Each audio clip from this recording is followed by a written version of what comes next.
이스라엘 백성이 모세에게 말했다. 우리는 죽은 것이나 다름없습니다. 이것은 우리에게 내리는 사형 선고입니다. 하나님의 성막에 가까이 가는 사람은 누구든지 죽을 텐데 우리 모두 망한 것이 아닙니까? 새벽을 깨우는 거룩한 기도자 여러분, 여러분에게도 말씀을 앞에 두고 한없이 엎드러져서 하나님의 은혜 앞에 나아가는 이 거룩한 싸움, 그 거룩한 싸움이 날로 새로워지는 영광이 있기를 바랍니다. 오늘 우리가 읽어갈 말씀은 민수기 17장 1절에서 13절까지의 말씀으로서 하나님의 이 심판의 파장이 어떻게 확산되고 어떻게 어긋장나게 움직여져 가는지, 아마도 여러분들이 이 고라자손의 16장, 17장, 13절까지 읽어보면 가슴이 답답해서 견딜 수 없는, 울 기력조차도 없는 삶의 절망들을 만나보게 될 것이고요. 아프지만 우리가 교회 현실에 부딪히는 문제도 별로 이와 다름이 없다는 사실을 안다면 여러분들이 건강하고 복된 신앙생활, 그 은혜의 풍성함으로서만 이 하나님의 구원 역사에 바로 설 수 있음을 절감하게 될 것입니다. 기도는 단지 내가 도덕성에 기초한 경건훈련이 아닙니다. 기도는 하나의 모양새가 아닙니다. 살고 죽느냐는 생사간의 결단이고 그것은 빛과 어둠과의 거룩한 전쟁입니다. 그 전쟁의 핵심은 그것입니다.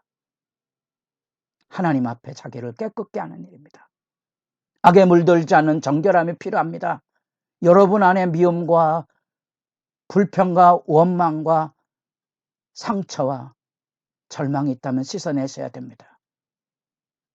건강하게 사는 법, 복되게 살아가는 법, 하나님의 은혜의 희망을 가지고 사는 법을 배나더 이런 반역과 거역의 악의 파장 속에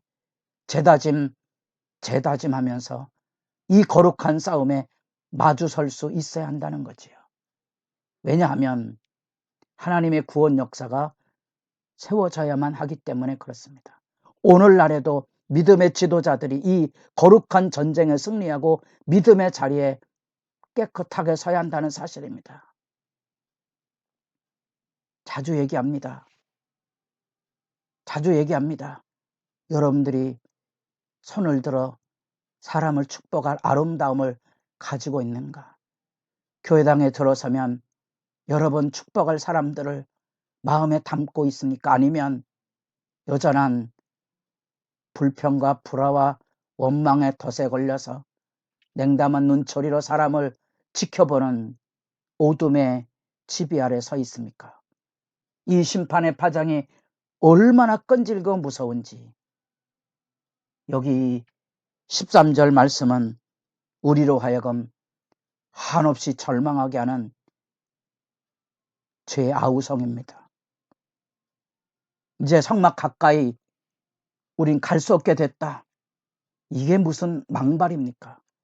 하나님께로 가는 길을 하나님께서 친히 열어줬고 이 모세와 아론이 그들과 엎드러져 이 전염병까지 막아내는 일에 목숨을 건 사역을 했는데 그들에게 돌아온 것은 비난뿐이라는 거죠. 여러분 주님의 일 하길 원하십니까? 많은 사람들이 교회 직분 이런 문제를 권력으로 이해하고 있다가 이런 부분에 말씀에 대답을 하지 않는 거죠. 지도자는 이 수모와 멸시를 짊어질 수 있는 사람만이 지도자입니다. 아니면 악을 막아설 수 없기 때문에 그렇습니다. 그래서 이 역사의 파장이 지난 다음에 18장부터 드디어 제사장 레위인의 직무와 복무 규정, 그들을 존중하는 이런 규례를 재확인하시고 19장에 우리에게 낯선 속죄제, 붉은 암송아지, 잿물, 누구든지 하나님께 가고자 하는 자들은 죄사함, 정결함을 입어서 가는 길을 하나님께서 다양한 방법으로 만들어서 초대하고 있다는 하나님의 마음을 여러분들이 말씀 앞에서 배워가시기를 바랍니다. 예수님 안에 만나는, 우리가 지금 흔히 말하고는 죄사함을 받았다는 말에 역사적인 배경을 이해할 수 있어야 그냥 죄사함을 받았나 보다, 그것이 아니고 이처럼 여러분 죄사함으로 가는 그 길에 주님의 십자가 외에도 하나님의 백성의 수많은 희생과 멸시천대를 짊어짐과 거꾸로져 기도함과 상사간에 하나님의 재앙을 막아서는 거룩한 봉사와 희생을 가지고 죄사함이 우리 앞에 열려져 있음을 여러분 기억하셔야 됩니다. 그래야 바른 교회를 섬기는 삶을 열 수 있기 때문에 그렇습니다. 그래서 이 민수기 말씀은 제가 자주 이 교회적인 공동체 신앙의 문제로 이해하며 계시록 2장 3장과 더불어 견주어 읽기를 권유했던 이유는 과연 우리는 성령이 교회들에 가신 말씀을 듣고 있을까 하는 그 책임론을 가지고 성도들이 각자가, 교회에 세워진 직분자들이 각자가 자기 자리로 돌아가서 하나님의 말씀을 들어야 하고 말씀을 가지고 기도해야 되고 그 말씀의 대화를 나누어 감으로써 악의 망령에 휘둘리지 않는 교회를 지켜가는 일에 정직해야 한다는 사실입니다.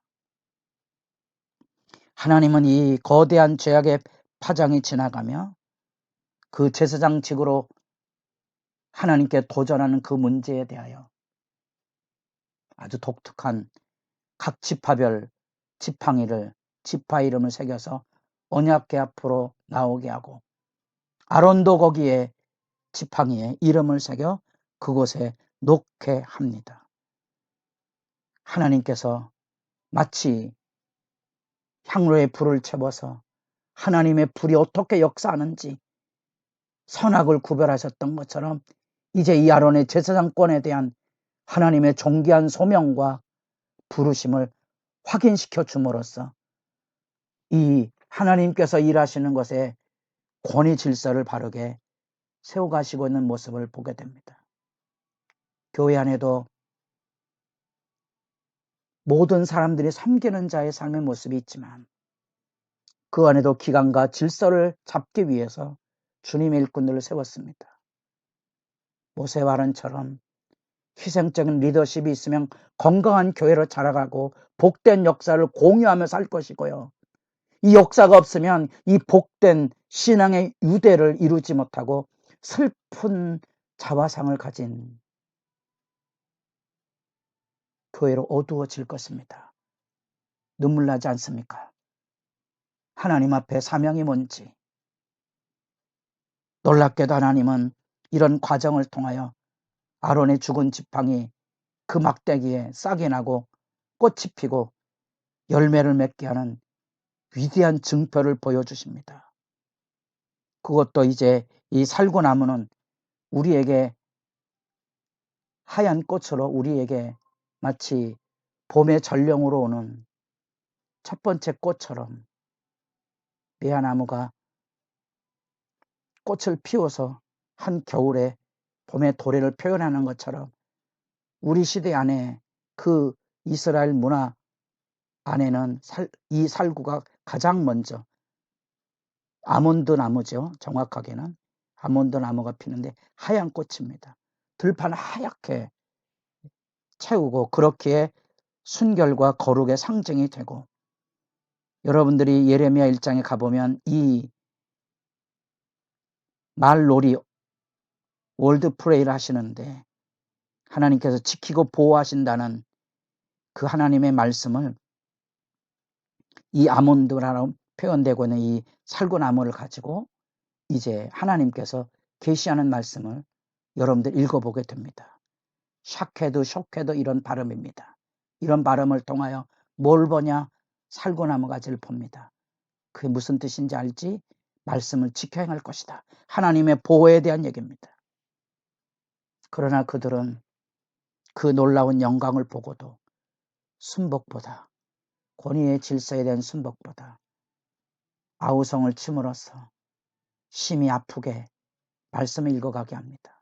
일반적으로 팀나의 성막에 성지가 좋다의 캡처 사진입니다. 일반적으로 이렇게 언약궤 안에 십계명과 만나와 아론의 쌍난 지파가 있었다고 추정을 하는 거죠. 이 아론의 쌍난 지팡이를 법궤 앞에 두었기 때문에 그렇습니다. 여러분, 권위 질서를 세워가시는 하나님의 뜻을 아십니까? 혼란이 아니라 질서를 세우고 서로 존중하여 합력하여 선을 이루어가게 하시라는 하나님의 뜻이 담겨져 있고, 마른 막대기를 통하여 생명을 꽃피게 하는 사역에 대한 생생한 증거, 하나님은 그 백성을 죽이려는 게 아니고 살리고자 하는 이 하나님의 말씀의 성찰을 여러분들이 배나도 주목해 보시고, 오늘날 우리 시대 안에 생명을 살리는 구원 역사 제삼 기억하시고 여러분의 기도가 복 있기를 소망합니다.